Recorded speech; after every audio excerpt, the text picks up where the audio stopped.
văzut una mergea încet, atât de încet că mi s-a oprit aerul în piept. Și apropo de piept, avea bara din față vopsită roz ca să-mi dea poftă de viață.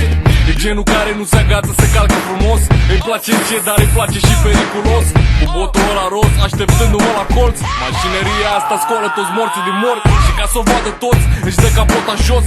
Piele naturală, ce slobos. Trebuie să mai știi că nu are garanție. Când nu ești atent, îți fuge din mâini frăție. Dar cine știe, știe și-o ține strâns țighie. Și dacă o lovești, o să îți ia mai mult de 1000. Dar ce îmi place mie e care temperament. Și-aș da în ea chiar și așa fără carnet. E nesatisfăcută, vrea viteză mai multă. Vrea să atingă 100 în mai puțin de o secundă. E nesatisfăcută, vrea viteză mai multă. Vrea să atingă 100 în mai puțin de o secundă. De opțiuni, de-aia mă vrea cu tot felul de noțiuni. Ca să o pot cu tot felul de noțiuni. Vara, când fie că stă leneșe sub soare, fie că o scot în oraș la o plimbare. Vrea cu orice preț să atragă atenție. N-are stare când în intersecție nici de semafoare vor să-i dea o lecție. Asta și ochelarii ei de soare mă aruncă pe secție.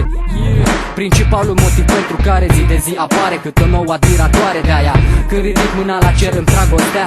Și eu fac cadou ca să iară dragostea. Când o vezi în catalog zici că nu-i adevărat. E modelul preferat de cei care își fac de cap că n-a văzut nici oracolul din Matrix. Toate care le-a văzut bancheta din spate a ei. E nesatisfăcută, vrea viteză mai multă.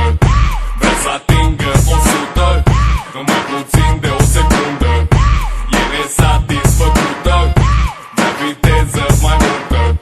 Vrea să atingă 100 în mai puțin de o secundă. Hai să mă repet, eu nici nu am carnet. Dacă cu ea m-aș lua un pic la un mic antrenament. Și în caz de accident, eu dau cu capul un airbag. E bine cu airbag peste tot pe unde merg. Și dacă vreau să o șterg, nu o duc la spălătorie. O frec bine de tot, ca să se simtă bine, nu toată lumea știe. Dar trebuie să-i vorbești, să-i spui că e frumoasă, că orbești când o privești. Are spatele bombat și portbagajul plin. E plină de foc și e plină de venin. Și ca să ne punem, să ni se schimbe mec la buletin. Ei îi place cel mai mult când are rezervorul plin. I-aș face plinul des, i-aș face ochii verzi. I-aș lua bijuterii și vreo 3 perechi de genți. Dar ce să vezi, eu continui să visez. Am întâlnit o curbă, o chema Mercedes-Benz. E nesatisfăcută, vrea viteză mai multă. Vrea să atingă 100 în mai puțin de o secundă. E nesatisfăcută, vrea viteză mai multă. Vrea să atingă 100 în mai puțin de o secundă.